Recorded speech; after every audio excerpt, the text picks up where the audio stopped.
রাতভর অবিরাম বৃষ্টির কারণে সোনামুড়ার বন্যা পরিস্থিতি বৃহস্পতিবার সকাল থেকে আরও ভয়ানক হয়ে উঠেছে। উজানে বৃষ্টির ফলে বিপদসীমার উপর দিয়ে বইছে গোমতী। গত রাতের পাশাপাশি আজ সকালেও ভারী বৃষ্টিপাত হয় সোনামুড়া মহকুমা জুড়ে, যার ফলে বেজিমারা, রবীন্দ্রনগর, রাঙামাটিয়া, খেদাবাড়ি সহ সোনামুড়া নগর পঞ্চায়েত ও মেলাঘর পৌর পরিষদের বেশ কয়েকটি ওয়ার্ড নতুনভাবে বন্যার কবলে চলে এসেছে।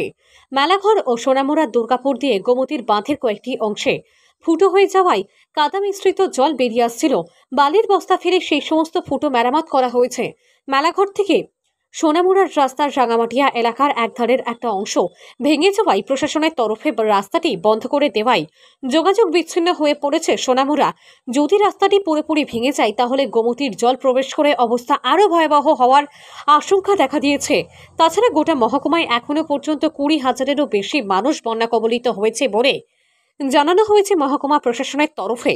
দুপুর পর্যন্ত তাদের মধ্যে 14,000-কে উদ্ধার করে শরণার্থী শিবিরে পাঠানো সম্ভব হলেও অনেক শরণার্থী শিবিরে জল উঠে যাওয়ায় তাদেরকে পুনরায় অন্যত্র সরানো হচ্ছে।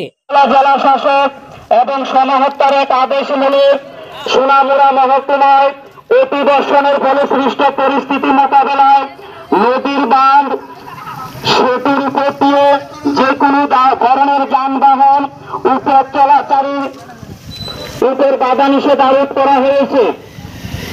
অবশ্যই আইনের বাইরে থাকবে সরকারি report response team, flood monitoring সংস্থা, সিভিল ডিফেন্স ভলেন্টিয়ার।